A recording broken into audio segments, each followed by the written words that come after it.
Hello and welcome back to the Back of a Van podcast. I'm your host, Charlie Weldon, co-host Joe McGlade, and I've got a very special guest today, TV presenter, radio presenter, Pete Farries. Pete, how are you doing?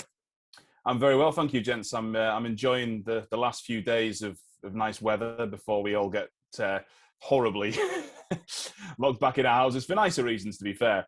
But before we all have to stay because it's cold, I don't do well in the cold. So I'm enjoying these last few days at the moment.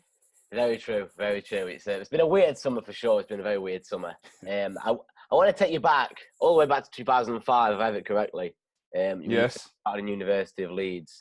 Was the passion always there for you to go into sort of broadcast radio? All that. Talking about those early experiences and advances into radio and TV. Yeah, I did. I've always said I was an idiot at university, though. Really, I always wanted to get into it. I was always interested by broadcasting, and in particular, sports broadcasting as well. I didn't really, don't want to be doing Ant and Deck or any of that stuff. I just want to do sport. I love sport, golf, football, tennis. I've always wanted to do all of that. So I sort of decided that Leeds was kind of a city I loved. My brother lived here at the time, so I was coming up and found it a city I loved. I found out they had a great broadcast journalism course. And so I came here to do that. And I've never really left. I've had little stints in London and Newcastle and little places, but not really. I've always been living in Leeds since then. So it was always something I wanted to do. It was also something I was really interested in. I had a lot of very talented peers, and I still have people, very best friends, who've gone on to do incredible things. I went to school with Steve Crossman, who's now on 5 Live, of course. I grew up around him, actually, as well. He's from the same town as I am in the Northeast. Obviously, an incredibly talented, much more than I ever would be, guy on 5 Live. Rob Daly, who's a phenomenal commentator, who's one of my best friends. He's an absolute incredible commentator. Chris Parrott, someone I know very well. So it was kind of one of those situations where we all wanted to do it. Then all of our, we all kind of egged each other on a little bit and pushed forward. The problem is that they've all gone on to be slightly more successful than I have. But I'm happy for them, I promise. I'm happy for them. But no, it was that kind of thing. When I wanted to do it, I got into it. I did the right course. I met the right people. I was very fortunate in that when someone left a job, sometimes it was like, pass it on to Pete. So I did that. And then I was able to build my own sort of career off the back of that as well. Okay, so I want to jump ahead a little bit because I'm a Chesterfield fan. I don't know if you know this. I'm a Chesterfield fan. So I know you. Okay. I've known you for many years when you used to do the commentary for away games and home games. And I used to listen to your commentary in my living room with you going to like Scunthorpe away and stuff in the FA Cup 2-2. And you'd be going crazy when we equalised last minute. So I've known you for a few years now. So talk to me about how that Peak FM, or was it Peak FM, or sort of the radio gig at Chesterfield came about. I really want to get into that. Yeah, that was an absolutely amazing time. I was unbelievably fortunate. So again, it's a bit of a funny thing, isn't it? Steve Crossman did that gig. He moved on. Rob Daly did that gig. He moved on. Chris Parrott did that gig. He moved on. It was a little cabal of friends who all just passed it on to the next guy. I knew a lot about Chesterfield at the time. I'd been working in sort of sports broadcasting for a few years by that point. I'd done plenty of commentaries. I'd done stuff with Bolton Wanderers for a long time. And it just came to me. I was aware of what was happening at the club. Paul Cook had just sort of taken over the half year before from Sheridan. And that gig was unbelievably fortunate. I made mistakes in that gig. I've listened back to a couple of the commentaries at times and thought, especially in that final season I struggled quite a lot, as the club did as well, to be fair, under Dean Saunders and Danny Wilson, which was my last year. I look back on the commentaries in that final year as I pushed it way too hard. The first couple of years were amazing. You mentioned that Scunthorpe 2-2. That second half, I still think about that second half against Scunthorpe every couple of weeks. It was remarkable football. It was remarkable football, that. And I loved the way that Paul Cook set his team out. I loved a lot of the players. Obviously, there was always that funny thing that I fancied Tommy Lee, but he was just an incredible goalkeeper. And a very good bloke as well, the kind of guy that I like. Sometimes in football you meet unpleasant guys, and sometimes you go, no, this guy listens to the music I listen to. He talks the way I'm interested in, and he's a phenomenal goalkeeper. The Morsey and Ryan, that holding midfield partnership. I could keep going. I could go on for all of these players. That was amazing. Obviously, I made a really good friend in Tom Hilton. We had a very similar outlook as to what we wanted to do with the show, really. Well, we wanted to make it interesting. We wanted to get good contributors. We wanted to do good commentaries, but we wanted to take it really seriously because we knew how important it was to the fans. We knew how important it was, but what always myself and Tom struggled with, and I still struggle with massively now. Tom's gone into a different industry now. I'm not saying that everyone should be doing stupid metaphors. I'm not saying everyone should be being surreal and stupid, as I was lucky enough to be able to do at times. But there is a pompousness to sports broadcasting at times, and a stale kind of shine to it that I don't always find massively appealing. I'm not saying you should be going and doing stupid stuff, and I'm not saying if Chesterfield got battered, I'd go, well, Paul, what are you up to? It's not. You've got to use that sensibly. And by the way, I saw Paul Cook take a few journalists apart at his time. I generally avoided it, but you really have to kind of, I think, not necessarily lighten it up, but just do something a bit different with it all. Make it a bit more listenable, make it a bit more memorable. That's always been my problem. You should never insert yourself where you can into the story, but you should help to build the story in an enjoyable way. And that was always the way that me and Tom looked at it. We got kicked back at times from people on it because this was commercial radio. But on the whole, it was. Honestly, I can't tell you how good a time that was. Those first 2 years particularly were amazing. That third year was interesting, and it was interesting to be around, but it was less enjoyable, certainly. What do you mean by that interesting and stuff? Was there things going on at the club, or you mentioned earlier about pushing it too hard? What do you mean by that? Well, so my style of commentary, and even to this day, I do work for a lot of big companies now. Even to this day, I try and do a little bit of lightening it up and everything else. But the football at times was so dire and was so poor, and the atmosphere certainly was turning. I'll be honest, I felt Dean Saunders wasn't the right man from the start. I think a lot of people felt that. Yeah. But I did think it was a little bit harsh on him at times, a little over the top on him. I didn't think he was the right manager for the job, and I did think he should move on. But I thought things were a little bit harsh on him at times. There was a couple of times where you go, well, hang on, he's been unlucky with this, and he's been unlucky with that.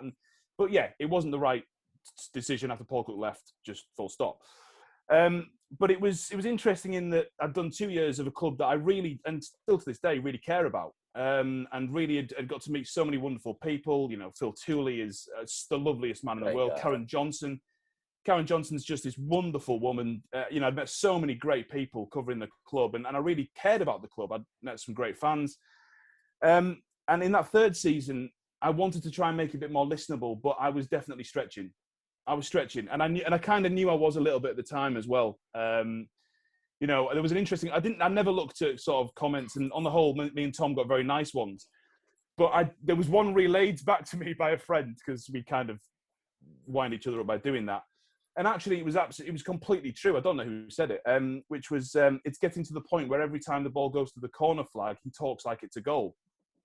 And I think I did in that third season, I got a little bit kind of pushy because I was just wanting to make it enjoyable, but the football wasn't there. And there were still some great moments. I mean, I still remember at was it Barnsley where Lee Novak missed from about half a yard, the open goal. He missed, in fact, less than half a yard.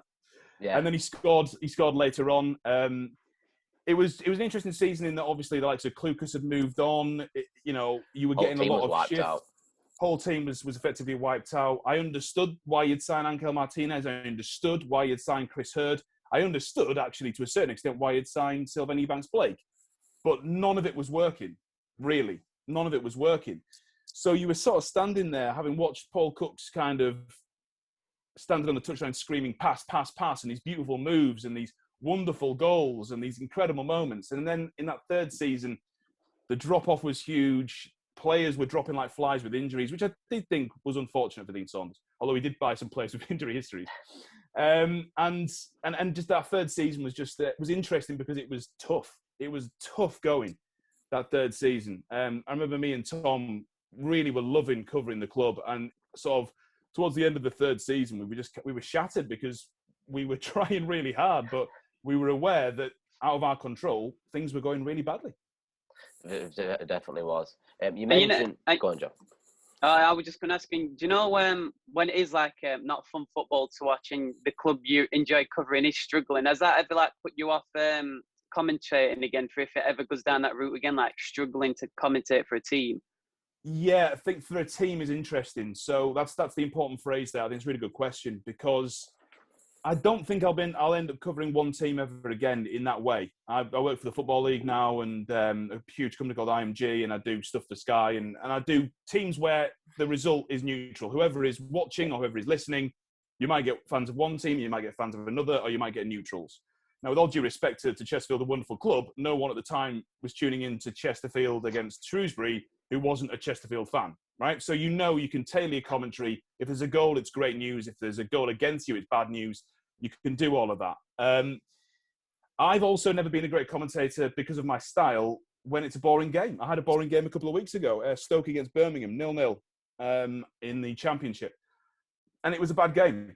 And I struggle. I'm aware that, I'm still doing a competent job, but I'm aware that I'm not as good at that as when, I need to do a grandstanding speech at the end or 4 or 5 goals going in, which I'm probably better than most at. So it's an interesting balance where I'm probably better than most of the way amazing stuff, and probably worse than most when it's a 0-0. I remember one game at Wickham Chesterfield at Adams Park years ago, and it was a horrible game.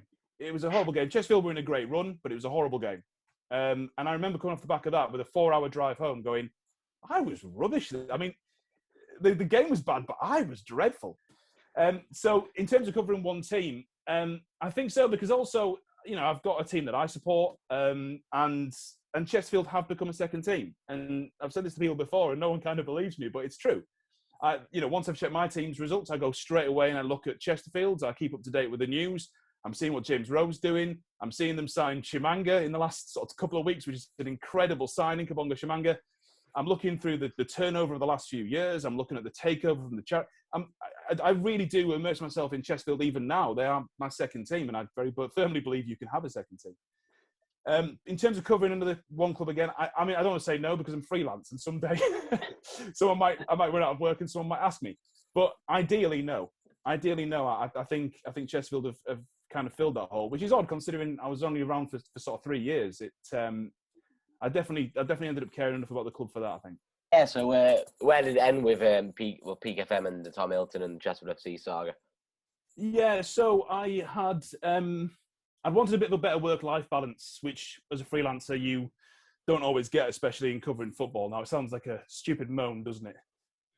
Oh, he's whining about driving to XYZ Stadium and doing a game. And it's ridiculous, really, because, there's nurses and there's people doing 2 jobs and people who'd kill to have your gig. But I wanted a slightly better work-life balance. The agent I was with at the time actually asked about the Bradford gig. Not for me, it was kind of offered to him, and then he asked me about it. And that's very close to where I lived at the time.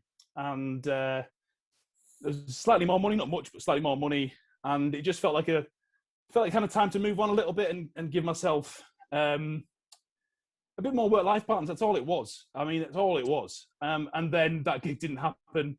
And for other reasons, I couldn't really go back to Peak at that point. Nothing too sinister. It was just Peak had quite rightly and understandably started to plan who would take over. And then those wheels were in motion. And it's not their fault that my gig elsewhere didn't come off. So it kind of sort of came apart naturally in many ways.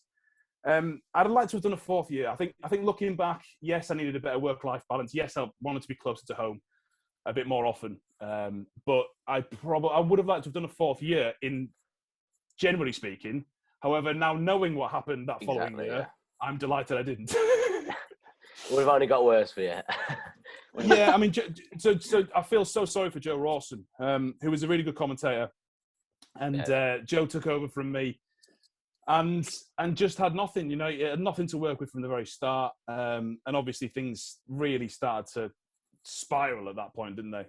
Which was heartbreaking to watch over a couple of years. I mean, I don't need to tell you, Chesterfield fan, but it was heartbreaking to watch. So in theory, I'd have liked to have done a 4th and final year. And then obviously also Tom moved on as well. And as good as everyone else was, I wouldn't have wanted to do that show without Tom. Yeah, is the truth of it. No, Tom, I really wouldn't want to have done the show without Tom. Who became a really good friend, Still speak to him quite a lot. He's moved into a different industry now, and he's living a really happy, wonderful life, which I'm absolutely thrilled about because he's such a good guy, and he's actually a loss to radio. The fact that he's left radio, but he's such a good bloke, and we had such the same ideas, and he could roll with me and he could tell me off. He could tee me up and let me go, and he could tell me to shut. It was just a really lovely, friendly relationship and a really nice way to work. And yeah, I think in theory, and I think he would have felt the same. He stayed on for a little bit longer. But it was a messy end in terms of how it ended for me, but certainly not bad in terms of there was no sinister news, no terrible things that happened. It was I wanted to be closer to home a little bit more, and tried to be close to home, and then that didn't work. So that's the way this industry goes. I'm afraid you sometimes you take a gamble on trying to get a gig in it, and it doesn't work out for you, which is fair enough. But no, I loved those 3 years. Well, I loved 2.5 of those 3 years. But would you say you enjoy journalism more when you've got someone like that who's kind of like same as you and kind of like a mentor? Would you say it's more enjoyable? I would definitely not say Tom Hilton's a mentor, and I want to go on record as saying that very strongly. I want to be very clear. If anything, it's the other way around, is what I would say. No, listen, what was great about Tom? So again, it comes back to this: what kind of radio do you want to make? What kind of commentary, what kind of show do you want to make? Now, again, we wouldn't have been able to make that show if Chesterfield were playing badly or were struggling. There's not a chance. Fans would have quite rightly gone after us. It would have been incorrect. It would have been irresponsible. It would have been wrong. So we were very lucky in that we were able to make the kind of show we wanted to make, thanks to external factors, thanks to Paul Cook, Liam Richardson, and Chesterfield at the time. But what I loved from my not mentor Tom was that we wanted to do the same thing, right? We wanted to do it.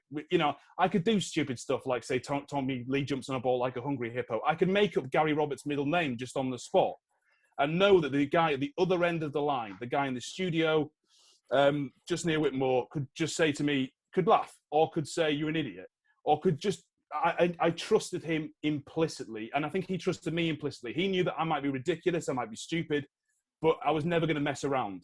The key thing was on the field. That was what was happening. That was what had to be stuck with. That's what people wanted to know about. The bump around it, we could trust each other. We could play, and it's vital. That is vital. I mean, I'm doing a lot more production stuff now as well as commentary. I'm producing video, sport video, and stuff. And I've found it with people now where, when we're doing creative things, sometimes I feel like I'm banging my head against a brick wall because someone's going, "Well, let's do this, and let's do this." And I'm going, well, no, let's try this, and let's make this a bit more different. Let's add some texture in here. Let's make this a little bit shorter and punchier. Let's edit this in. Let's edit this out. With Tom, we never had that.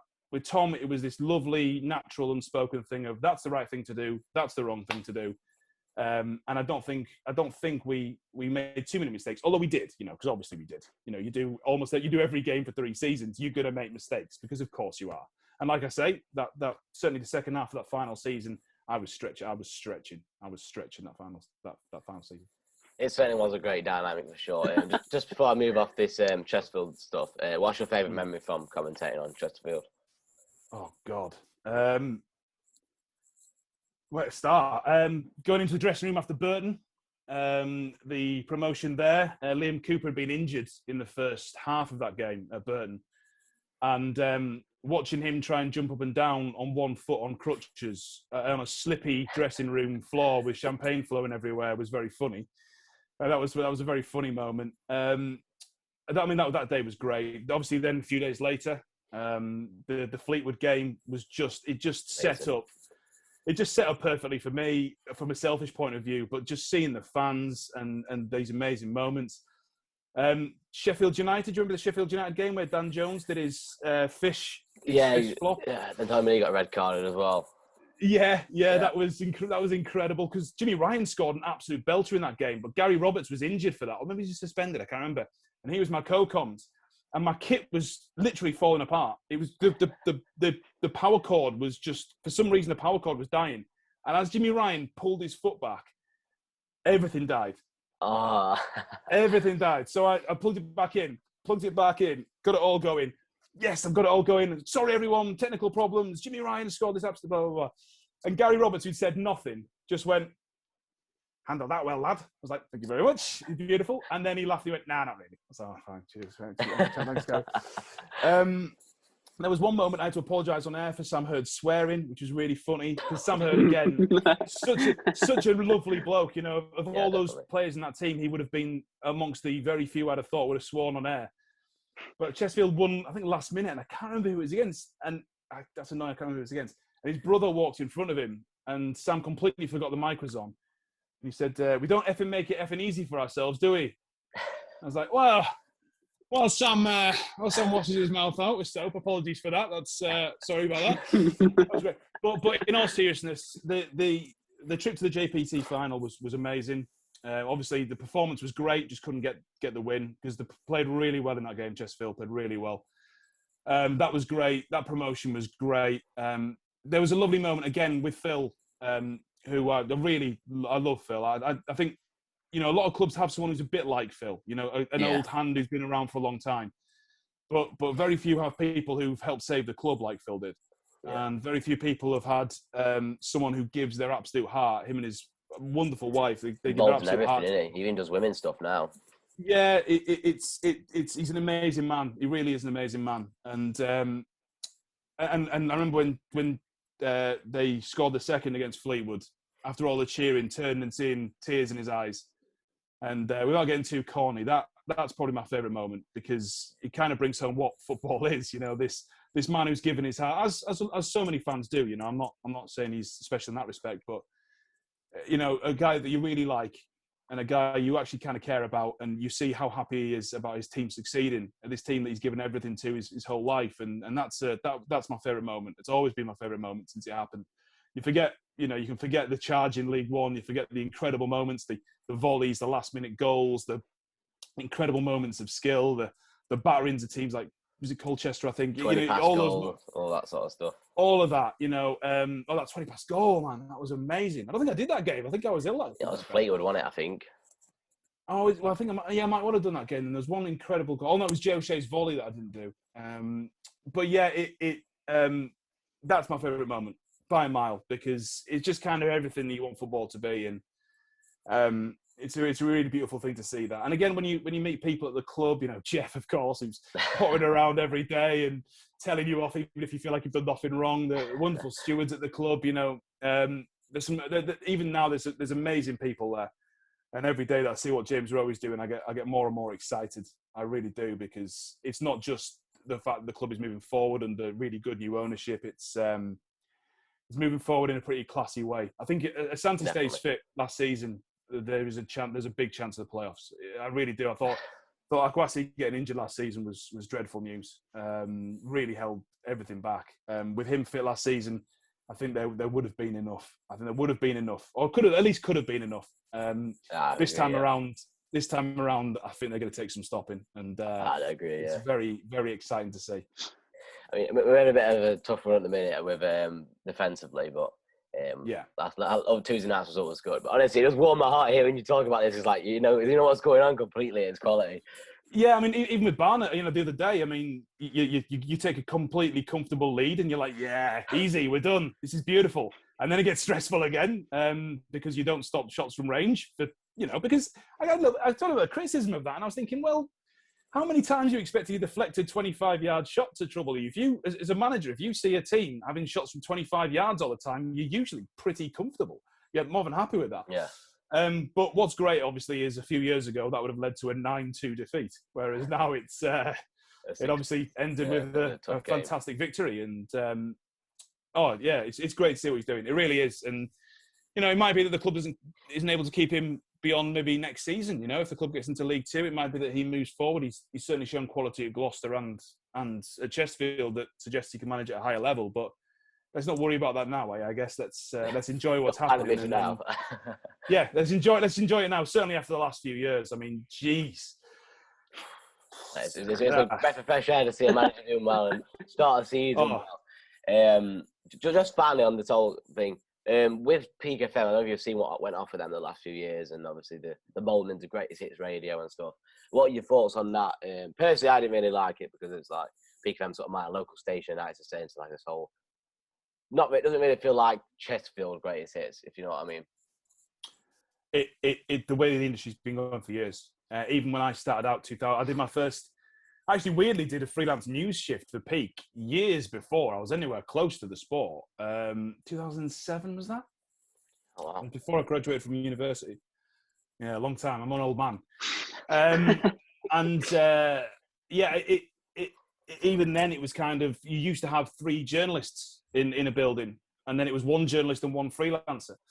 Then up in Newcastle, everything was moved from the northeast into just Metro's hub in Newcastle City Centre. So TFM, which was the Middlesbrough one, loads of it just got moved into that one hub, and piece by piece it just got hubbed up or stripped down, stripped back. Before, where you'd go and do, right, let's go and do something from outside the station or whatever else, gone. DJs could choose their own music, could no longer choose their own music. That was all centralised. It was the way it was going for a very, very, very long time.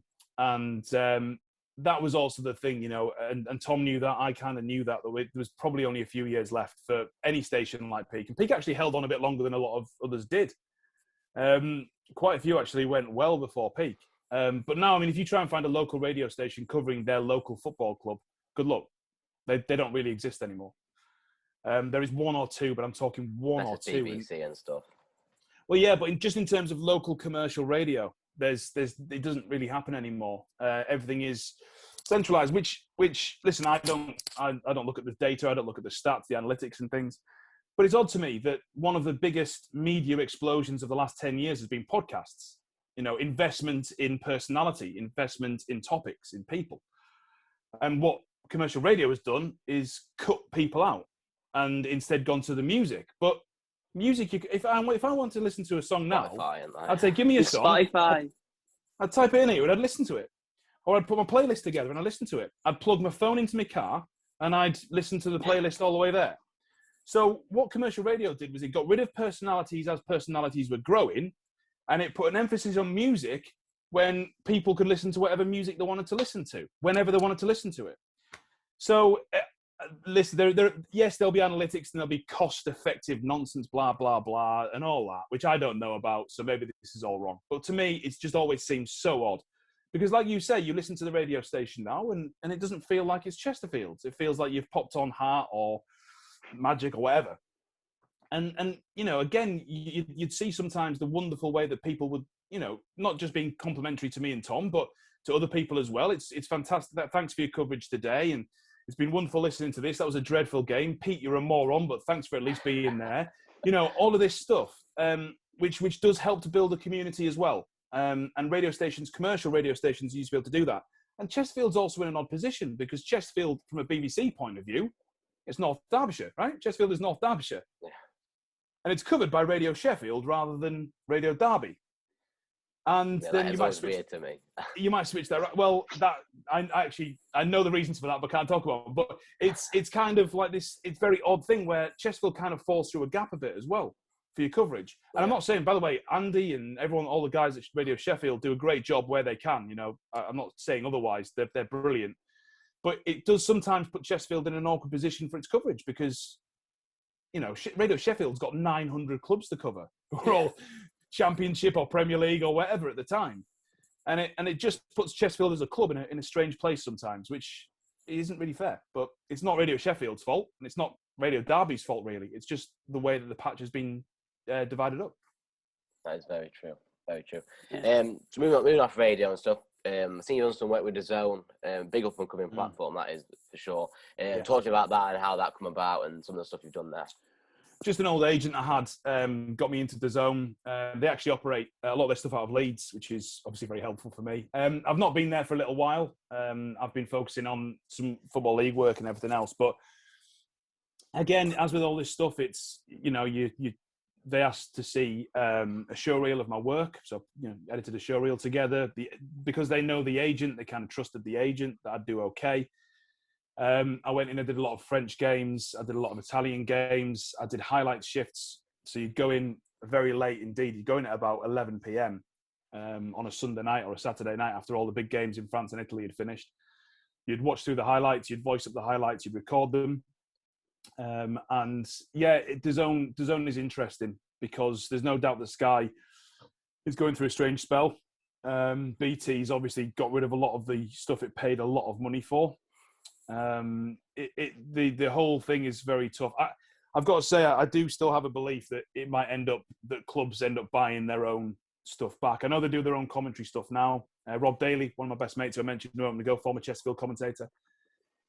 He commentates for Spurs now. He's the official Tottenham Hotspur commentator, and it's an amazing gig, and he deserves it because he's an amazing commentator. But yeah, it does feel like it's going a little bit more towards the clubs, and DAZN might be a way of stopping that. DAZN's really interesting. They've obviously invested hugely in their boxing. You know, Laura Woods is brilliant. They got Laura Woods into that. They've taken the greatest commentator in world history from the BBC onto DAZN for your boxing coverage. They are an amazingly interesting thing, but they're having to navigate the rights in the UK for the football, and they will get it. I have no doubt they will eventually get a chunk of it, no doubt. A lot of this stuff's going to go to streaming platforms and stuff in it. Yeah. I think eventually that's the layout is going to go. What sort of sports Matching Day and that's going to end as well, isn't it? Matching Day and all them are going to end. Like, no one wants to really sit and listen to pundits anymore. They'd rather just like get onto YouTube and watch the highlights for 6 minutes. Like, shows like that aren't going to last for much longer. I don't think anyway. I mean, Match of the Day will survive in that I think the Premier League particularly knows that it needs to have free-to-air highlights. And highlights that go directly into people's homes if they want them, without the YouTube. And also, what Match of the Day's got in its favour is it's a tradition, right? It's a tradition, and some traditions end, but it is a tradition, and that's what Match of the Day has in its favour. Everything else, yes, is going to be up in the air more and more over the next couple of years, which is going to make my life pretty hellish, I think. But might close doors, it might open them. You don't really know until you do it. Who do you think will replace Lineker in the end when he inevitably moves on from it? I don't know. That there is absolutely rightly more of a drive for more diversity, which is something that needs to happen. I mean, even from a commentator point of view, it's mainly white blokes. That's what it is. Yeah. More and more women, which is fantastic, getting into positions to do more commentaries and being given the opportunities they've deserved for years and just not got because of the industry. But the industry needs to really, you get some people, and in my opinion, sort of completely nonsense. They're going, oh, they only got the job because of this and that. But it's how these people are talented. Alex Scott, right? Alex Scott does more research for one game than a lot of the old blokes who've been doing the gig for 20 years have done for the last 10 years. And that's what she does for one game. She turns up prepped. She turns up ready. She's brilliant at her job, and people say it's because of X, Y, and Z, because of her gender or her race, but it's not. It's because she's very good at her job. Talented, yeah. And people say she's very good at her job. She does her work, and then people say, well, also it's important that we have more diversity on screen, which it is important that we have more diversity on screen. So I don't know is the answer to that. I mean, Dan Walker, a lot of people would suggest that Dan Walker is just a natural move. Mark Chapman is one of the best sports presenters, if not the best sports presenter in England, Mark Chapman. But again, I've just mentioned two oldish white blokes. So I think we will see. But on the punditry side, it's getting loads better. Mika Richards has been brilliant. He's been amazing. Yeah.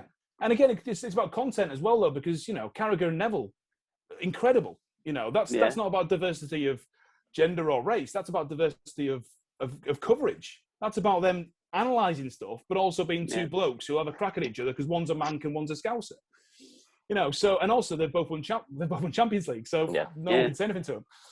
So I don't know who's going to replace them, but certainly the industry's still got to do better. I think behind the scenes is really good now. Is a lot. I mean, I can say that again. Maybe I'm wrong. Yeah. But it's getting a lot better from a diversity point of view. Behind the scenes, behind the mic, particularly in commentary, there needs to be a big improvement and a big change still. But in terms of Match of the Day, I think it'll be fine. But who gets it? I'd like to see Matt Chapman, to be honest, but I don't know. Is the answer? Me too. It's like we're just gonna say like our FIFA, like that's the game's only just started to get female commentators, and then look how long it's took for them to get a female commentator in after so many games. Yeah, obviously Jackie Oatley was the first, wasn't she, on Match of the Day? And again, just treated horrific. I mean, she's wonderful at her job, Jackie Oatley, and treated horrifically. Really, just all of the usual crap. But it's I mean, again, but that's a culture moving, right? That's not just a game industry moving. That's not just football moving. That's a culture moving. It's culture, which is what we need. We still need more of in this country generally. It's a culture being pushed out. So it's fantastic to see her on there, and and like I say, Alex Scott does her research, does her work, does her prep, works hard. Why not have her on? Well, she's just very good at her job. It's as simple as that. As a number of, and the sad thing is that a lot of female commentators, etc., have had to work a lot harder. Well, pundits, etc., have had to work a lot harder than the blokes who've just potted straight in from the dressing room after retiring. And that's sad that those opportunities have to work in two different ways. But it does mean that when these fantastic commentators or fantastic pundits get in, they do their jobs and they know what they're doing. And it should be a kick up the arse to a lot of the old blokes who just sort of sit around going, yeah, well, he's been rubbish. He's not right for me. Yeah, but he scored in 3 of his last 4 games. Yeah, but he should be having 10 in 4. Really, it's not good enough.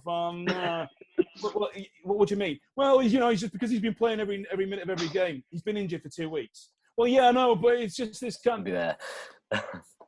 Come on, do your prep, do your work out what's going on. It's not hard. It's not hard. You are talking about football for a living. And if you don't realise how unbelievably jammy you are, then get out. Do you think there should be some more younger commentators coming through now, like some more newer ones? I would say like fresh blood to I don't know, spice the commentary up a bit. I hope not. that's my work you're talking about there. No, there are. Yeah, there are, and there will be loads of really good people coming through, and that's great to see because you've got to do things, and you've got to do things differently. The BBC obviously has got its challenges at the moment. It's got a lot of challenges at the moment, and that there is kind of simultaneously more opportunities and fewer opportunities. It's an odd kind of mix at the moment. So anyone coming through, I mean, there always is, and as there always should be as well. The only thing I'd ever say to people who want to start doing it is don't be an idiot. It will bite you. It will bite you if you try and screw people or shaft people. It'll bite you. You might lose out on one opportunity now because you weren't willing to do the horrible thing, but in 2 or 3 years you'll get 4, 5, 6 gigs because people will go, we like him, we can trust him, we like her, we can trust her, and you'll get a lot more work from it. And that is not something I've experienced a huge amount of, but as in every industry, there's a couple of people here and there where you go, come on, what are you doing? What are you doing? You mentioned earlier on in the podcast about sometimes you find things stale and you want to, is it fair you want to separate yourself from being that stale sort of presenter and radio presenter and sort of stand out in a way? Because we were speaking about this in the last podcast actually, that we were falling to the trap of just being a stale sort of, there's nothing wrong with being like a standard stale journalist, but it's what you want to stand out from the pack as well, don't you? I feel. Was it fair to say that's what you were saying, or? Yeah, again, it's a little. I mean, for people who've maybe heard me talk or met me before, you might think this is nonsense, but it's not really about me as such. I always felt I wanted to just. It's the end product. Is what you listen to. The pride of. I've gone off and done some things since Chesterfield that I'm really proud of. Hopefully, I've got things to come further in my life that I can do that I'll be really proud of, from a work perspective. But I don't want to. I don't want to consistently be doing stuff I don't want to do. I work for some clients now where I would do things differently, but that's not my place to do that. I'm doing stuff when I'm producing video and things now where I do have more of a say, and it is a lot nicer. And I do want to do stuff that I'm proud of. And for me, the radio I like to listen to, Barry Davies, when the greatest man of all time, when Barry Davies is, you're watching a commentary that he's doing, he won't go, oh, that's an absolutely world-class curled effort from the striker. He won't do that. Instead, he'll go, oh, look at that. Look at it. That's great. And look, the boy's done good. That Barry Davies for me was always the kind of the yardstick. The way that you bring people in. And I try and do it through humour, and sometimes that works, and sometimes it's misplaced. It's not perfect. I've never been perfect.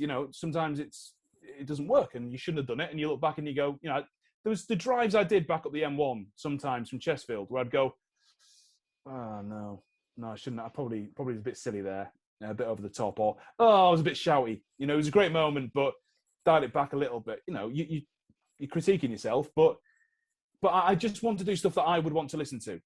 At the end of the day, what do I want to listen to? Do I want to listen to somebody, and by the way, I'm not saying this is wrong, but do I want to listen to somebody go, that's his 3rd goal in the last 3 games against a team from the Northwest, or the worst stat of all time, which is they haven't won here since 1906. Who cares?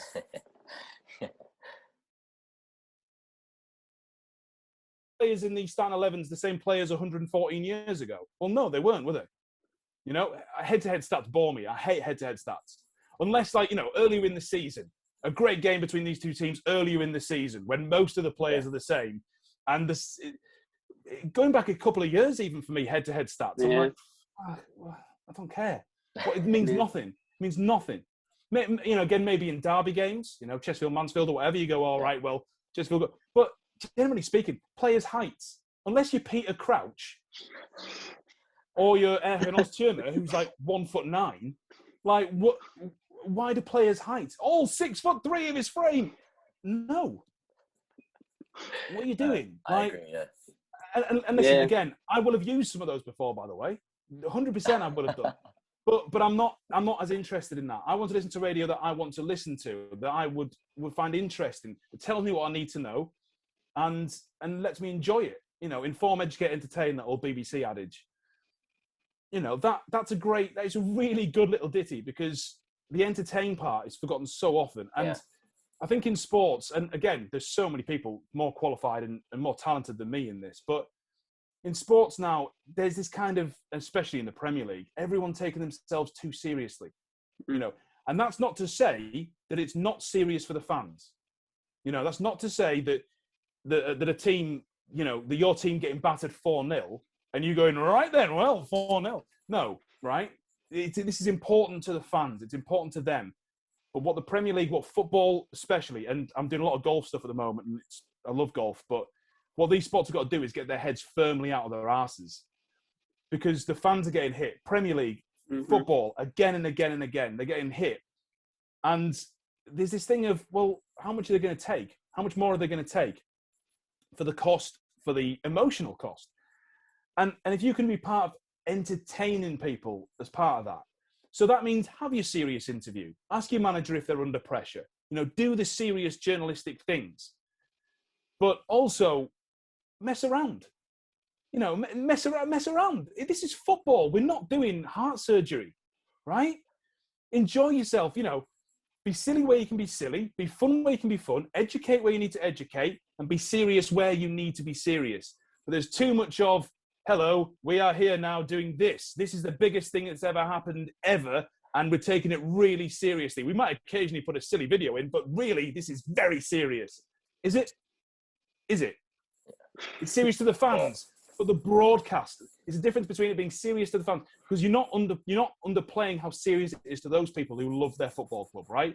Because that would be, well, look at stupid old Chesterfield. They can't build a spire. You know, it's not that nonsense. It's the kind of the, we are not taking ourselves seriously, because we're getting paid money to come to this ground and talk about what people can watch happening anyway, right? What are you doing? Enjoy yourself, right? This is not death or glory. There is a huge bit in between where you can enjoy it. And again, by the way, I got that wrong at times, definitely, and I still do now in my gig. I get that wrong myself at times, where I go, I should have maybe lightened up a little bit there, or was that really the time for that little quip? No, it probably wasn't. But just try and do something different, entertain, because otherwise you're actually, by trying to entertain and be kind of more just by trying to be more entertaining, you actually find yourself kind of in a better position than if you're just doing the kind of the ticking the off by numbers. And, you know, quite rightly, I got criticism at times, apparently, for the stuff at Chesterfield. And I got some very nice comments as well. And, you know, it's nice to know you didn't do everything 100%, but you tried to do it the way you wanted to do it. Definitely. I think you can see that in some players and managers, can't you? You know, when they're getting asked questions after, like, say if they've won a game, they'll probably talk about something negative, like one question.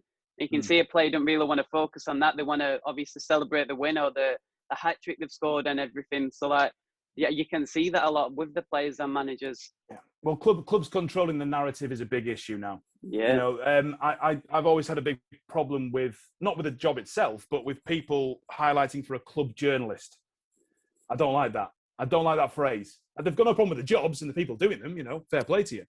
But you're working for the club. You're not going to come out and go, the club has made these mistakes because of this, this, and this, right? You're not, of course you're not.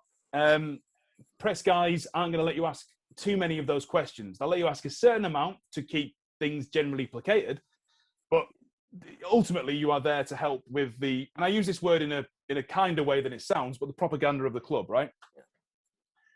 And yeah, it is. It's not a term I like, club journalist. But yeah, you're right. You're absolutely right. Clubs kind of do their own kind of look at us being jokey, but again, where is the broader media coverage of that in a lighter way? The same way now, the transfer window is almost more important to media outlets than the season is. And the games are, yeah. How have we as a sport, and I'm part of this, how have we as a sport got to the point where bloke changing jobs is more important than what's going on the field, and sometimes actually what's going on off the field? You know, we're recording this just after Nottingham Forest have sacked Chris Hughton, one of the nicest men. I've seen that. One of the nicest men this morning. Yeah, one of the nicest men in football, Chris Hughton. He is a great guy, and a very good manager. And everything this morning has been, he was doing rubbish, Forest were rubbish, and they weren't doing well. But not enough people are saying, hang on, the problem at Forest isn't this manager or the manager before or the manager before or the manager before. The problem is inherent in the club. And the club, of course, aren't going to cover that. But it's just interesting how now, you know, and I count manager moves as part of transfers, really. Now, all of a sudden, that's the big story. Who's going in? Is it going to be Steve Cooper? Is it going to be, you know, and actually you go, hang on, where's the deeper dive into what Forest's problems are? Yeah. You know, it's interesting. It's interesting that the football's taking more of a backseat to the story around the football. That's very true. Is there any players and managers that you've had a good rapport over the years, and you've been covering some clubs, and you've done live games and commentary and stuff? Yeah, I always got on really well with Sam Hurd, Tommy Lee, and Ian Evatt. I always got on very well. Ian Evatt's remarkable. He's a remarkable man, Ian Evatt. And he was always very sound with me.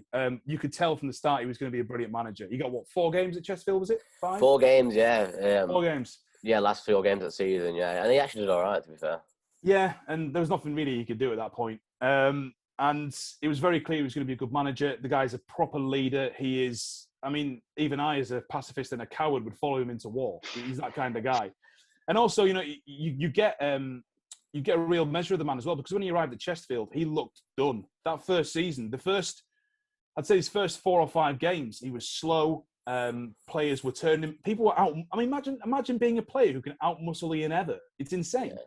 And somehow players were doing that. And he was being written off. And even myself and Tom were saying privately, a great bloke, but I think he might be done. Yeah. And then he was just incredible the rest of that season.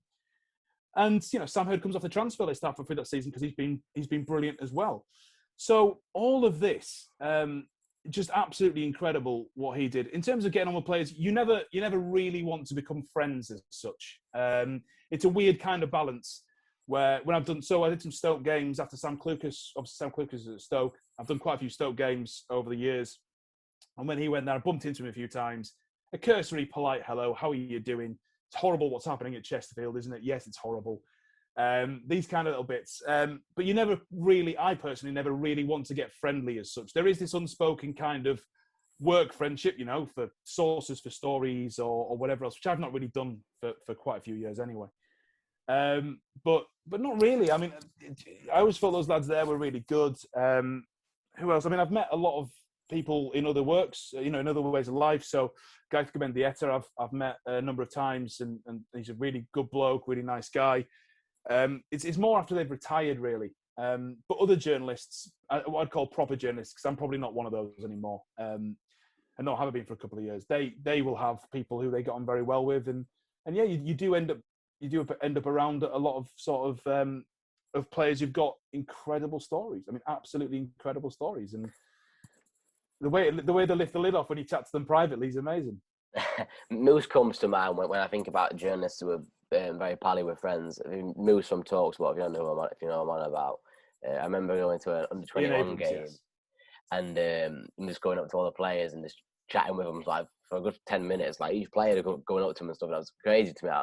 So great, created such a great rapport with so many players, and they know him. Yeah, Talksport are really good with that.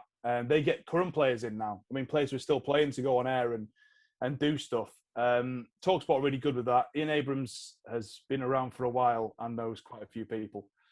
So yeah, I mean, very, a very connected bloke. I'd say that. Out of all the sports you've covered, which one which one the most have you thought you wouldn't enjoy, but you actually did enjoy covering?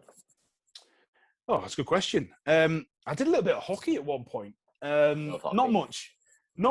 I did a little bit of hockey at one point, which I still don't fully understand, but was really good to cover. I've done tennis. I mean, I used to play tennis to an okay standard. Never, I wasn't Emma Raducanu or anything like that. But I played to an okay standard. So tennis, I just understand anyway. I'm trying to get more into golf now because I've always played golf since I was a young lad. But there's some really good opportunities in golf if you can get them. It's quite a closed shop, but if you can get them, they're amazing gigs. So I'm trying to get into a bit more golf stuff.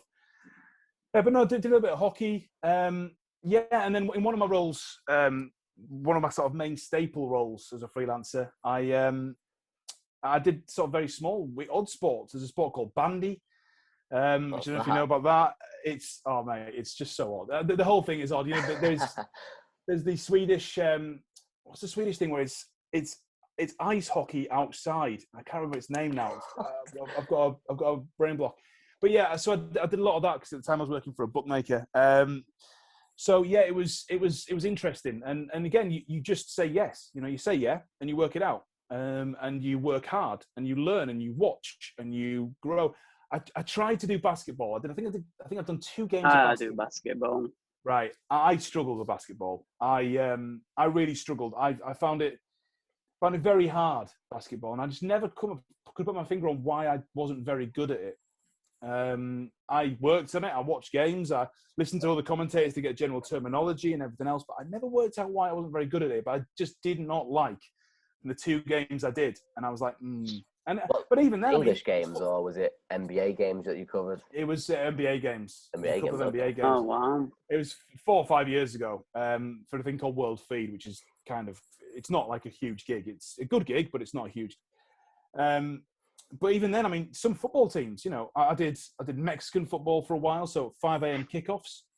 You know, you're doing Atlas against Leon in Mexico at 5 in the morning. When I worked for UEFA, you know, really, I loved the stuff I did for the Europa League. I loved that because you'd sit down one day and you'd go, right, I'm doing Karabakh against whoever, and you'd sit and you'd look through Azerbaijani football history, and you'd look through the players, you know, Kurban Kurbanov, and you'd look at the pronunciations, and I loved all that. I mean, Astana, I really loved covering Astana. They had 2 great players there. Patrick Twumasi, who's moved on now, but he's a brilliant player, Patrick Twumasi. Always loved him. Just their one tactic was, because he was so quick, their one tactic was get the ball to Twumasi, let him run, and when he gets to the byline, everyone has to catch up to try and create a chance. I loved it. Junior Cabananga was in that team. It was a really good team. So doing the Europa League, certainly the early stages of the Europa League, I loved doing that. But that was sometimes a bit like a different sport, because you'd go, right, Trabzonspor, Turkish side are playing here. And then you'd look and you go, well, actually, this is quite a young club. And then you'd be translating articles where people are saying X has done Y and Z. You'd be learning all these different grounds. And even though it was the Europa League, which was, I know it's still happening, but there's been changes this season. Yeah. Even though everyone was quite snooty about it, and he's quite snooty about it still, I love it. I love it. These teams, these smaller teams. You've got Flora this year. You've got Flora Tallinn in one of the biggest European competitions in the world. Rangers got knocked out of the Champions League and have now got a tougher game against Lyon. You know, so I love all that stuff. I really do. European football is great. And again, a gig I had at William Hill was covering whatever was happening. And I mean whatever was happening. So again, the Icelandic Ervalsdeild, the Umagasliga, the S-League in Singapore, you know, all of these amazing leagues, and you got this incredible feel for the world of football. And sometimes you go and you look at the stories, and the stories would be amazing. And that, I always loved that as well. Would you say it's better as a journalist to broaden your horizons for more sports, to open more opportunities, and not just stick to one sport? Because obviously there's loads of other people going for the same job. Yeah. I mean, football is flooded with people now.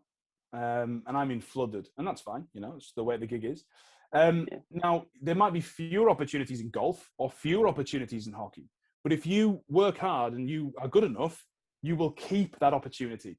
And you will have, because there's not many people going for it. You know, I know 1 million commentators. I know 2 that do hockey, and they just do it. a friend of mine, a very good friend of mine, Dave Easton, who's another really good commentator and journalist. He's a proper journalist. I'm not the way that I am. He's just been out at the Olympics, and he did the Olympics, and he did the cycling, and he's done the diving, and he was in Tokyo for 8 weeks, was it? 8-9 weeks? And then he stayed on for the Paralympics, and he did that. And he was at London. You know, he did the London Olympics. He's done all these. He was in Brazil. He did all these amazing things because he decided, and he still does football, and he's still very, very good at football. But he decided he was going to try and chase some more niche opportunities. And now he's going to probably go to every Olympics until he dies. Brilliant. Oh wow! At which point, I'll take on the role, and then we'll go from there. I'll pass it down to you. Yeah, that's the way it works for me. Everyone just passes me the work. When they're done, I get it. No, but you know, so now he has this incredible, you know, I don't know how much he gets, but I imagine it's quite well paid. You're doing 8 weeks in abroad. Yeah. So, you know, he's got this incredible opportunity because he decided, do you know what? No, I'm going to keep doing a bit of football, keep my eye in, and he still works for Talk Sport and Sky Sports and things. But I'm going to go and try and get something a bit more niche, and that focusing in on one thing. But again, like you've mentioned there about. It's more about being able to do a lot of stuff. So can you commentate? Can you do full matches? Can you do highlights? Can you produce? Can you shoot? Can you record? Can you interview? Before, you'd get one camera guy, you'd get your journalist, you'd get your sound person, you'd get all these different people. And that was dying out before I started. And now it's, you are going there, you're filming everything, pretty much. I mean, there's... You can literally be a journalist from your phone now, can't you, really? Yeah, and you've got to be able to do everything and say yes to everything, actually. And I always think you say yes to everything and then you work your ass off to work out how you're going to do it. That's very true. That is very true. We're going to move on to some funny Would You Are that we do sort of every episode, and then we'll move on to the sort of Premier League. So I've got the questions. I'll ask you first, Pete, and then I'll go to Joe. So the first one is, would you rather talk like Yoda or breathe like Darth Vader for the rest of your life? Wow, I was not expecting that, but I think if I have to choose the two, both would make commentary hard, wouldn't they? just thinking like goals scored, he did. Yeah, that's tough for a listener. You talk about entertaining. You know, that's too far. That's, you know what I'm saying. I used to go too far. That's one of those ones that would be too far. But the other time, it would be kind of like, on the other side of the pitch now. That's a really tough question. I think the breathing might be less annoying as a viewer than the Yoda thing. I think so. And also, you can say, look, it's a health condition. Whereas with the Yoda thing, people might just go, let's move him on. Let's get him in the gallery doing some producing stuff. Rather than, let's not have him do the Premier League decider here because it's a bit awkward. I'll take Vader there. What about you, Joe? I was going to go Yoda because when people breathe heavy down the phone to me, like that does my head in. So listening for a full 90 minutes, 95 minutes of someone just breathing down the mic all the time, I'd have to put it on mute. That's what I'd have to do. I'd have to put it on mute. I won't be able to listen to him. But Yoda going like, do not miss, you must try. Like, that'd be like, it'd be funny, but obviously it'd get pretty tedious. But I'd go with a Yoda, I'd say. Go with Yoda. Okay. The next one is, would you rather wear a clown wig or clown shoes every day? My hair, you see my hair's going, mate. I'll have the wig. Give me the wig. I'll take it. That's not even a discussion now. The clown shoes would be annoying for walking and running. There's some grounds where the press box is really tight. Like if I was at Scunthorpe or if I was at Wimbledon, like you're not getting, your shoes are coming right up the top like that. Newport, where I got electrocuted, no, that's like that. Really? Wig, give me the wig, and that covers this. That's fine. I'm happy with that. What about you, Joe? I'd have to go same, man. I like my shoes. I do like my hair, but I'd probably go with a wig as well. I think I would go with the shoes, to be honest with you. I like my hair as it is. I don't want to lose it. Would you rather have pogo sticks as arms or legs? Right. Interesting. So, pogo sticks for arms. You're talking about struggling to pick anything up. I'm hopefully having a baby next year, so that might be difficult and dangerous. Yeah, I think that would be, But then at the same time, like if you're holding the baby and you're bound, that'd be quite relaxing. That'd be quite relaxing for a baby. I'll take the legs. Hit the legs. Okay, that's actually not a bad answer. Yeah, because I think I like my arms. You know what I mean? Like that, you can eat with. I mean, trying to eat with pogo sticks on your arms like that. It's not happening. Think of the legs. That's now think about it. That's easy. Legs. What about you, Joe? Straight away with the legs for the simple answer, so I can dunk the basketball. That's it. That'd be the only reason. I don't know. I still don't know the level in the careful. NBA. I think there'd be some questions. As long as I can dunk it, I'm happy. That's what I want to do. Just dunk the ball. That's it, I'm done. They put that down for PEDs if you have pogo legs in the NBA. Would you rather always have the urge to pee or always have the urge to wear a diaper? The urge to wear a diaper. Well, not always wear a diaper, sorry, not the urge to wear. I was going to say, I'd rather just have the urge to wear a diaper than just not do it. Wow. Right. It's annoying when you need to wee all the time. I do a lot of driving, so that would be in and out of Northampton services a lot. Wearing a diaper, you know, it's hard to keep a girlfriend at my age wearing a diaper. Yeah. I think. That's a tough one. That's a good question. I'm going to go, I think, with the diaper because I don't necessarily need to use the diaper. I can just wear it like a fashion statement and then go to the toilet and then live my life normally. I'll take the diaper. What about you, Joe? Same. I don't like going to the bathroom all the time. It's pretty annoying. The diaper would probably be uncomfy, but I'd probably get used to it. It's probably the diaper. Yeah, I'd probably go with a diaper as well. I mean, if worse comes to worse, you've got that there to protect you, aren't you, the diaper? So yeah. I'd go with a diaper. Would you that final one? Would you rather know how you die or when you die? Oh, what a question that is! What a question that is! I've thought about this one a lot as well. That is a great question. How or when? When you can plan more, but also is like a countdown. I think probably how, because I think the how you die would be upsetting to know, but with the when you die, you'd be going, that's the date, and that's it. And you'd just be counting towards the date. Whereas, at least with the how you die, you'd go, well, it'll happen at some point, and I'll live my life normally until then. The other one's too much of a countdown, I think. My argument with that one would be, is if, say you're going to die in a car crash, you know you're going to die in a car crash, then you would never go on the road or get in a car or bus again. Well, no, but you always die anyway. Like it's the destiny trap. There's too much. Trap. Yeah, you die. A car could crash into your house or something. No matter what, you die by a car crash. It's just what happens. That is true. What about you, Joe? I'd the time. That's a tough one because obviously, like Pete said, you'd be going for the. You'd be wanting to do everything, wouldn't you? Like, if I've got 15 years, I want to try and do as much as I can in 15 years. But then you know you're going to die that day. But then again, like you said, say if I were to die in a plane crash, I won't be able to go on holiday and all stuff like that because the plane would obviously die. I'd probably go how I die. Yeah, probably how I die. I won't want to know when I die. It'd be how I die. I'd say when, just so if it was 15 years or 5 years down the line, you've got to prepare and you've got family know it's not coming as a sort of sudden surprise, has it? Do you know what I mean?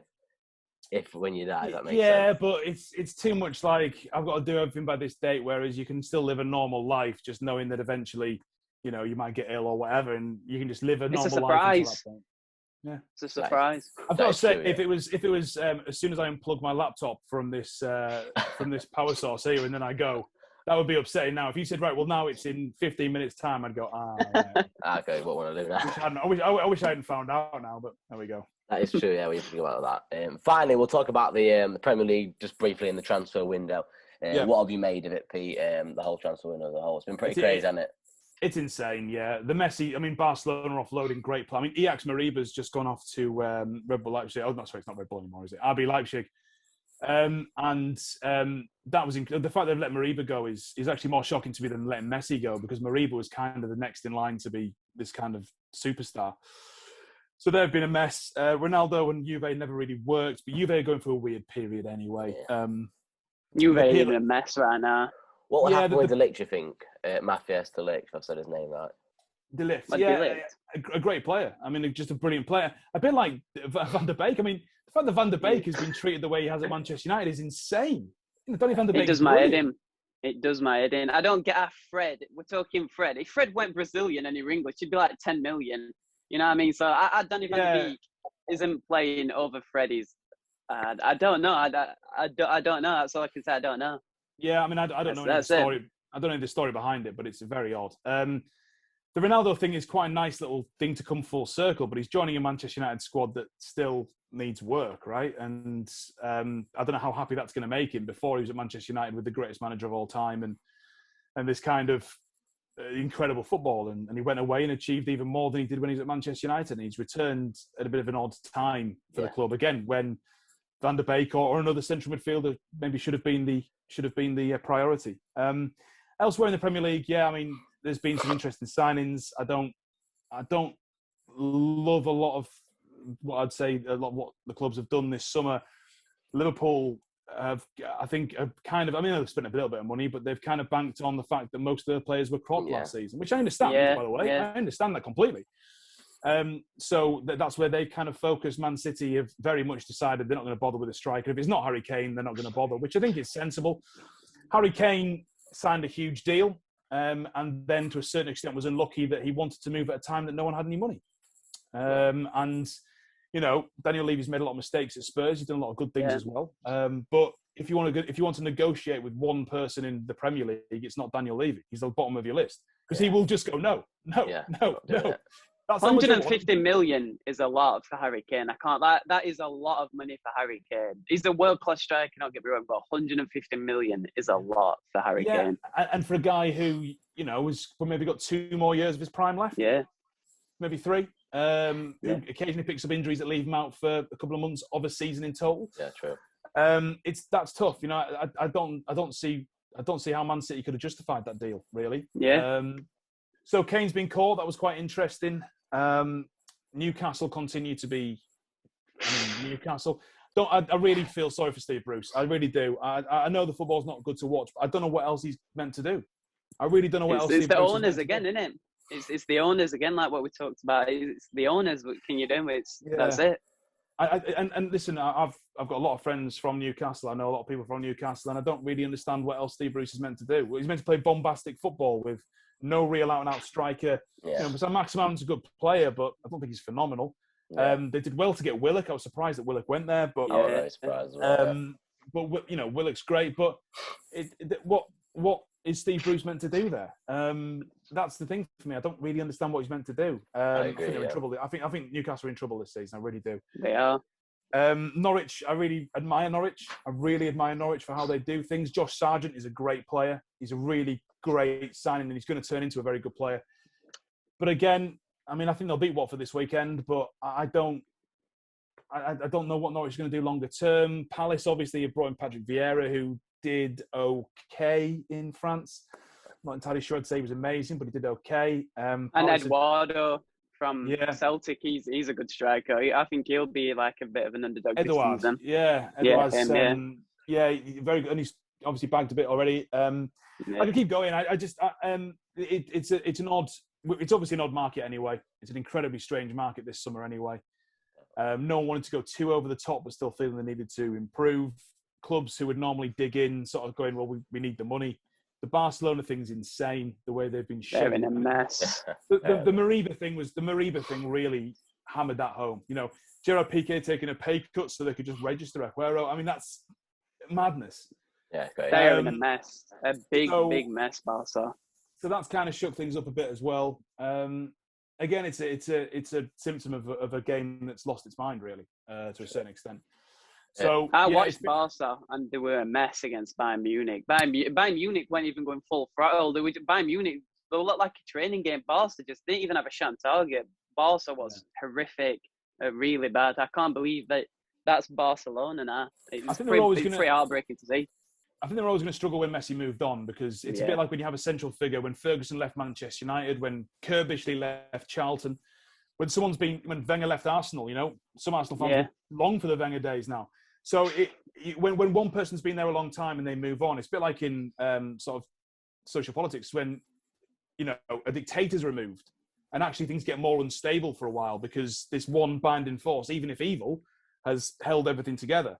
And now everything's kind of blown apart. And Manchester United have felt that a lot.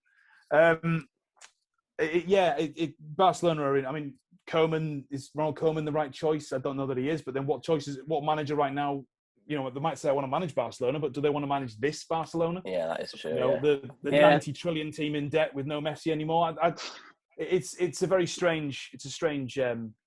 strange sport anyway. It's an odd sport anyway. But right now it's very odd. And then down at the bottom, the National League, League Two, League One, no one's got a pot. No one's got anything really money-wise to do. You look through. When I do a prep for League One and League Two, particularly Championship's a bit different, but no one's spending any money. It's just free transfer. And then you get the occasional sort of splurge of Paul Cook and his 18 signings at Ipswich. But you really, and that's because they've got money now. It's a very top-heavy market. It's very top-heavy sport, and I find it a bit unpleasant at times. But it's a sport I love, I suppose. Just finally, both of you, just a quick thought on who you think will win the Premier League. Who do you think will win? I think Liverpool might see it out again, to be honest. I think Manchester United have got issues. I mean, Chelsea is scary this season. I think Chelsea are scary this season. But I do think with one or two injuries, Chelsea become a lot weaker, whereas Liverpool, as long as they keep those injuries away from one or two players, might have enough to see it through. I think Liverpool might be there. Liverpool and Chelsea are scary. Man City are getting goals from everyone and not one person, but that might not last forever. Yeah. That might not last forever. And I just wonder a little bit. I mean, people do forget that last season, although it's a bit of a different situation, Man City, Pep Guardiola had the worst start he's ever had in any job. And Man City went on to win the league comfortably. So I think there's twists and turns. Chelsea are scary. I mean, I think Chelsea are scary, but I think Liverpool might have enough about them this season because not many people are talking about them either, which I think is interesting. In the same ways they have done previously. I think they might be the ones to watch this year. But I think Newcastle are in trouble this season. I really do. I think Newcastle, Norwich, and one other for relegation. I'm not sure who. Yeah, I agree. Joe, what about you? For me, obviously, since I'm a Man U fan, I have high hopes on Man U, obviously. But I think for Liverpool, when they lose Van Dijk, they're not a shambles, but at the back they are disaster. Like that Van Dijk is that good, they've got no one close enough, to replace him. So I think if they lose Van Dijk again, it's going to be tough. For Man City, like Pete said, they obviously have goals from everywhere. Ferran Torres, Jesus. But when they lose, say if they lose Ferran Torres, who's going to take up that mantle? Because obviously he's bagging a few now and again. Sterling's not been playing. Jack Grealish could take up the mantle. He had a good game last night. And Chelsea just ridiculous. I think Chelsea are the contenders without a doubt. Even though I want to say Man U, Chelsea. Lukaku, they've got that much depth. Mason Mount, Kai Havertz. That team is just ridiculous. So Jorginho's arguably the best player in the world right now, you could say. So it's going to be fun to say. I ain't been excited for football in years, and this is the most excited I've been for years. So it's going to be fun. It is very open this year, I think. I think it is. It feels more. I mean, last year doesn't really count because no one knew what the hell was going to happen or how it was going to work. But I think this is, in terms of an actual just normal league season, if you want to call it that. It's one of the most open for quite a few years. This one. Definitely. It's just not Man City and Liverpool up at the top. It's actually Chelsea back, and obviously, hopefully, Man U. So it's going to be interesting. Joe, what about you, mate? Who you got winning the Champions League, Premier League? Premier League or Champions League? Well, do both, and I've said it. I said before it cut off Chelsea. I think Chelsea are the strongest without a doubt. I think the squad depth is that good. So I think Chelsea for that, and for the Champions League, I'd probably go Bayern Munich again. Bayern Munich's different. They're a different team. They're just that good. And they've got is it Musiala? I can't really pronounce the second name, but that youngster, he's unreal. I watched him against Barca and he was just tearing Jordi Alba up. I think Bayern Munich's probably going to take him. And how Robert Lewandowski's not been spoken of in the same way as not quite Messi and Ronaldo, but not far off over the last few years. It's weird to say that Robert Lewandowski's underrated, but I think he actually is. He is. He's not spoken of in the same way, which is interesting. He's a less kind of bitsy club, if you will, but the guy is a god. He's incredible. He's unreal. He is unreal. I actually agree. I think Bayern Munich. I think Bayern Munich will be right in there. I've got Liverpool with Premier League, and I've got Man City with the Champions League. I think they'll get it this year. think they've strengthened enough in different Just areas. hope for better tactical decisions in the final as opposed to the madness of last time. It's very true. And then hope he doesn't have to play Thomas Tuchel again. He's a great manager. Yeah. Finally, Pete, I know just quickly wrap up. Where do you see yourself in 5 years?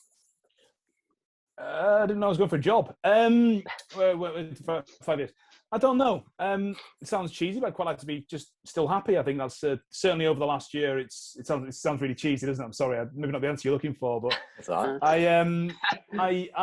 I think certainly after last year, you know, some people got jolted into a sort of a different world, and certainly I did. The thing I craved when I left Chesterfield, which is a little bit more work-life balance, slowly but surely as a freelancer, you gnaw away at that because you say yes to all the work because you want the money. Last year, I made a very, very firm decision. I'm going to work as hard as I can, get as much as I can, but guarantee times off and say no to things sometimes as well. I think there's less time left of me doing certainly TV presenting stuff. I don't think I'm going to do much more of that longer term. I'm less interested in it, and actually, I'm less right for the market now as well. A lot of sort of that kind of work now comes with people who've got huge YouTube audiences and bases and stuff. The industry's moved that way, and I don't have that. I'm just a jobbing broadcaster. So I think a little less of that. I'd like to keep doing some commentary stuff. I do enjoy it, and you know, every day remember how lucky I am to be able to go and watch a football game and then talk about it. That's nonsense. That's not a job. That's nonsense. And yeah, probably I'm hoping sort of within the next year or two to set my own production company and try and do stuff from that. But yeah, just generally, I mean, after the last year, I just want to I just kind of want to feel happy and be good, because that all the success and the ego stuff is still bubbling, but ultimately it's been certainly over last year, it's been completely overtaken by an idea of say yes, work hard, get pleasure from your work, be proud of your work that you do. But ultimately, you know, just try your best to be happy and content, which is nice for me as a person who's in a very comfortable position to be able to say as well. I know I'm lucky. Rather than be able to say I need more work, I'm not financially stable. I'm in a very lucky position. Whereas if I lost all my work tomorrow, my girlfriend we can live off my girlfriend's wage for a little while. You know, I'm incredibly fortunate there. So again, I know me going, well, you know, I'd just like to be happy. Is ridiculous, but because I'm very lucky, I'm in a position where I can just hope for happiness. You know, I've all of my other stuff's covered. I can just hope for this concept. So I'm very fortunate for that, and I think again a real sort of readdressing of priorities and everything else. But again, without going to it's not a therapy session. Without going too over the top, just happy and again, I want work I'm proud of, and I've done work I'm not proud of. I've done work I'm really proud of, and I know which camp covering Chesterfield comes in. That was wonderful, and that was incredible. And we did work that overall, while it wasn't perfect, I am phenomenally proud of and phenomenally thankful for as well. I love that answer. Honestly, it was great to have you as a commentator at Chesterfield. I missed the days of you and Tom Hilton on the radio, and I always wish they'd come back. Obviously, you've gone different directions onto bigger and better things, and honestly, I really appreciate you coming on today. It's been an honour. I've been a fan for many years since you were commentating on Chesterfield, and didn't know back then I'd be interviewing you now. But honestly, it's a big honour for me, and I've had great fun. Thank you for coming on. I'm glad to have disappointed you after all these years. That's very kind. Look, all the best, lads. Thank you very much for having me. I've genuinely really enjoyed it. And that how or when you die question, I'm taking that with me.